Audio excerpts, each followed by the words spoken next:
Bismillahirrahmanirrahim. Assalamualaikum warahmatullahi wabarakatuh. Alhamdulillahilladzi khalaqal insan 'allamahul bayan. Assalatu wassalamu ala asyrafil anbiya'i wal mursalin wa ala alihi wa ashabi ajmain. Amma ba'du. Bertemu lagi di sini dengan Ibu Risma Ningsi. Kita bertemu dalam keputrian ke-11. Hari ini tema kita adalah tentang fikih darah perempuan. Apa yang akan kita kaji dalam kajian pertemuan ini? Kita akan membahas berbagai macam darah yang keluar dari perempuan pada perempuan. Perempuan itu memang ada masa-masanya akan mengeluarkan darah. Kita akan bahas di sini ya. Setelah seorang wanita melahirkan dan setelah selesai haid, nanti ia diwajibkan mandi. Nifas. Nifas adalah darah yang keluar dari kemaluan wanita setelah melahirkan. Haid adalah darah yang keluar dari kemaluan wanita karena yang berumur lebih dari 9 tahun, bukan karena darah yang keluar setelah melahirkan atau karena penyakit. Jadi, kalau sudah mulai keluar darah haid, berarti kalian sudah dewasa ya. Ayo, auratnya mulai dijaga ya. Nah, ini nifas. Nifas darah yang keluar dari kemaluan perempuan mengiringi wiladah setelah melahirkan. Lamanya nifas itu ada kalanya sebentar dan biasanya 40 hari. Selama-lama nifas itu 60 hari, 60 malam. Jika lebih dari 60 hari itu namanya darah istihadah. Menstruasi itu apa sih? Menstruasi adalah keluarnya darah dari alat kelamin perempuan. Menstruasi adalah tanda bahwa perempuan sudah menginjak dewasa. Menstruasi pada perempuan terjadi mulai usia 10 sampai 15 tahun. Menstruasi adalah proses yang normal. Jadi kalau udah mulai jangan panik dan alami bagi perempuan dewasa. Laki-laki tidak boleh mengejek perempuan ya. Yang sedang menstruasi justru harus membantu perempuan yang sedang menstruasi. Apa yang terjadi ketika kamu menstruasi? Darah akan keluar dari kelamin secara alami selama 2-7 hari. Menstruasi biasanya terjadi satu kali setiap 21-35 hari rentannya. Selama menstruasi, gunakan pembalut. Bagaimana cara menjaga kebersihan selama kamu menstruasi? Yang pertama, cuci bersih ya pembalut yang sudah dipakai dan masukkan ke dalam kantong plastik. Jangan dibiarkan di kamar mandi. Buang pembalut yang sudah dipakai ke tempat sampah. Jangan dibiarkan di kamar mandi ya, apalagi sampai orang tua yang mencuci. Nah, jangan sampai ya nak ya. Jika kamu menggunakan pembalut yang bisa dipakai ulang, maka kamu harus mencuci pembalut tersebut setelah digunakan. Pembalut sebaiknya diganti setiap 4-5 jam sekali. Jangan sampai seharian pakai pembalut itu ya. Mandilah 2 kali sehari untuk menjaga kebersihan dan kesegaran tubuh kamu selama menstruasi. Nah, ini selanjutnya selalu cuci tangan pakai sabun sebelum dan sesudah mengganti pembalut. Apabila kamu mengalami menstruasi lebih dari 15 hari, segera hubungi puskesmas atau klinik terdekat untuk diperiksa oleh dokter. Ya, lebih berhati-hati dengan jaga kesehatan. Tanyakan pada ahli. Mitos dan fakta menstruasi. Katanya tidak boleh keramas saat menstruasi. Benar kan? Nah, ini ternyata faktanya menstruasi perempuan justru disarankan untuk ekstra menjaga kebersihan tubuhnya, termasuk rambut.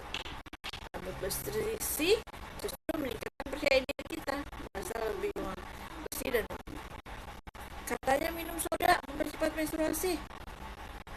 Nah, ternyata minum soda hanya dapat membuat seorang merasa lebih segar, tapi tidak disarankan untuk mengonsumsi minuman bersoda karena secara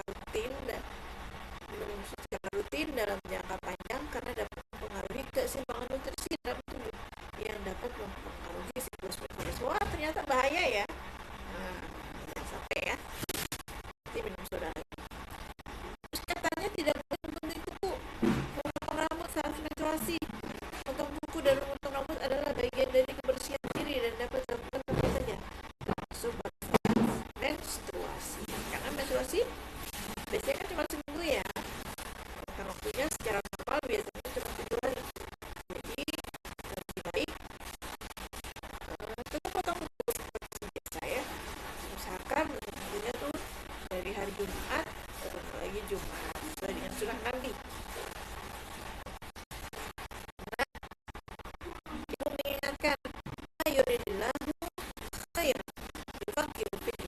Siapa dikehendaki kebaikan oleh Allah, maka dia akan memberikan pemahaman agama kepadanya. Ayo, semangat ya, terus menuntut ilmu, terus mengkaji ilmu agama, karena itu merupakan tanda cintanya Allah. Ketika ada rasa hati ingin selalu mengisi kita untuk mendengarkan agama, sesungguhnya kita termasuk sedang mendapatkan cintanya Allah, ya, agar kita tetap berada dalam tracknya Allah, yang Allah ridhoi, yang Allah inginkan. Yuk kita bahas terkait secara agama. Apa yang bisa dilakukan wanita ketika haid? Membaca Al-Quran tanpa menyentuh lembaran mushaf. Adapun memegang mushaf dengan sesuatu yang tidak menempel dengan mushaf seperti kaos tangan dan sejenisnya. Yang kedua, boleh menyentuh ponsel yang ada konten Al-Qurannya, karena benda semacam ini dihukumi bukan Al-Quran ya. Nah, bisa juga alat bantuan alat komputer, tablet, atau tafsir ya, buku tafsir. Biasanya Al-Quran sudah banyak Al-Quran yang ada tafsirnya, ada terjemahan dan ada pengetahuan tentang tajwidnya. Yang ketiga, berzikir dan berdoa, baik yang terkait waktu tertentu, misalnya doa setelah ajan, doa selesai makan, boleh ya, ini tidak mempengaruhi haid. Yang keempat, membaca zikir mutlak sebanyak mungkin. Membaca zikir yang disarankan, subhanallah walhamdulillah wala ilaha illallah wallahu akbar. Ya, dengan itu ya. Belajar ilmu agama seperti membaca buku Islami, sekalipun di sana ada kutipan ayat Al-Quran, namun para ulama sepakat untuk tidak menulis sebagaimana Al-Quran, sehingga ini biasanya kita di SMP setiap paginya ada rutinitas sholat duha, membaca Al-Quran. Teman-teman semuanya, anak perempuan yang sedang dalam keadaan haid ada di belakang.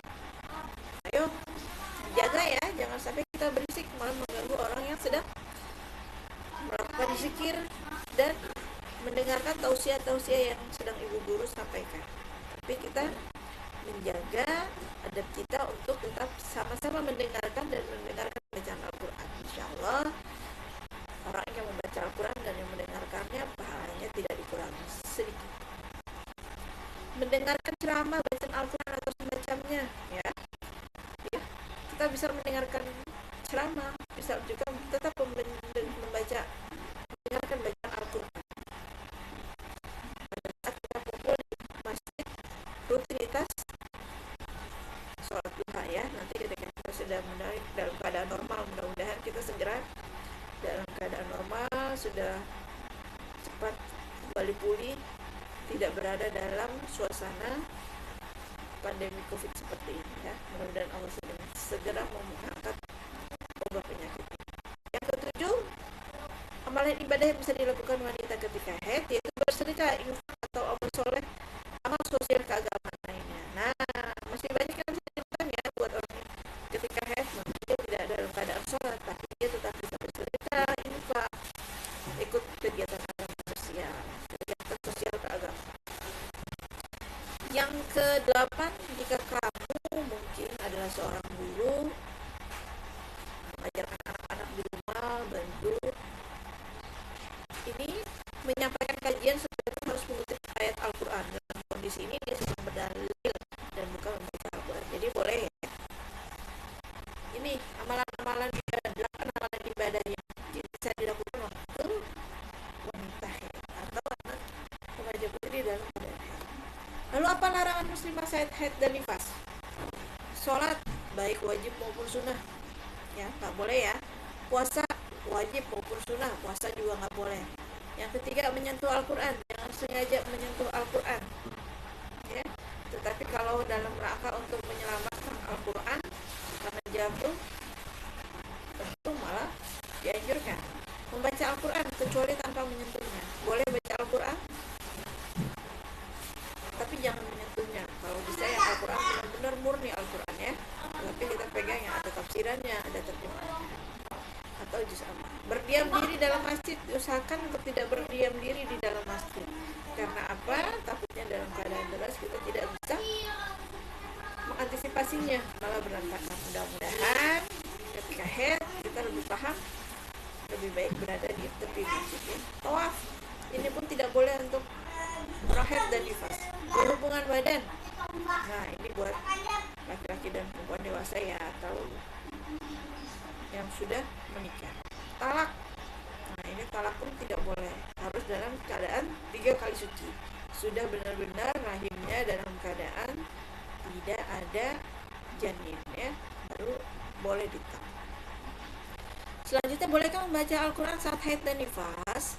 Dalam masa haid dan nifas itu, bolehkah seorang muslimah membaca Al-Quran atau ayat-ayat Al-Quran? Sebagian ulama mengharamkan, sebagian lagi membolehkan. 4 imam mazhab Maliki, Syafi'i, Hanafi, dan Hambali berbeda pendapat mengenai kebolehan membaca Al-Quran. Mereka setuju menyentuh Al-Quran tidak diperbolehkan, kecuali bagi orang-orang yang suci. Tapi untuk membaca ayat Al-Quran, mereka membolehkannya, yakni membaca Al-Quran tanpa menyentuhnya. Sebagian ulama Hanafiyah berpendapat membaca Al-Quran tetap diperbolehkan melalui hafalan atau cara lainnya, selama tidak menyentuh Al-Quran. Sejumlah ulama Syafi'iyah, ulama yang mengikuti mazhab Syafi'i, melarang wanita haid dan nifas membaca Al-Quran. Alasan yang dikemukakan berdasarkan ayat Al-Quran surat Al-Waqiah, la yamassuhu illal mutahharun, tidaklah menyentuh Al-Quran kecuali hanya orang-orang yang dalam keadaan suci. Lanjut lagi kita tentang hukum membaca Al-Quran ya. Nih, dalam membaca Al-Quran tadi kita sudah kemukakan, Imam Syafi'i mengharamkan, ulama Maliki membolehkan membaca Al-Quran dan bacanya dengan tujuan mengajar dan belajar. Jadi jangan ragu ya, ketika kita dapat video Al-Quran atau kita membuka Al-Quran pada saat kita belajar di sekolah, ini mudah-mudahan memberi ketenangan kepada kita ya.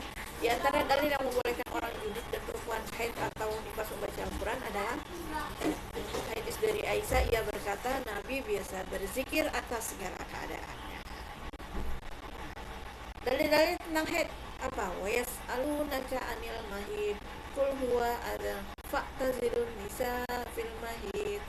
Mereka bertanya kepadamu tentang haid, katakanlah haid itu adalah kotoran.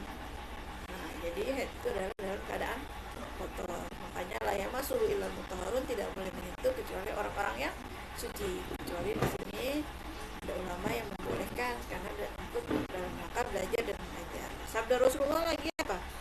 Hadza syai'un katabahullahu 'ala banati Adam.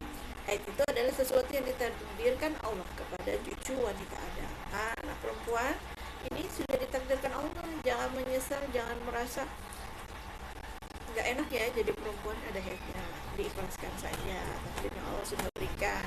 Tapi masih banyak cara untuk mendekatkan diri kita kepada Allah, walaupun kita tidak salat. Ikhlas menerima takdir Allah dan mencari peluang untuk bisa mendekatkan dengan Allah dengan cara yang lain. Oke, masalah solehat, terima kasih telah menyaksikan. Semoga menjadi amal soleh yang diri Allah. Mudah-mudahan ini sedikit memberi pemahaman kita ya. Kita bertemu lagi nanti dalam kajian-kajian selanjutnya. Mari kita baca hamdalah. Alhamdulillahirabbil alamin wa billahi taufiq wal hidayah. Wassalamualaikum warahmatullahi wabarakatuh.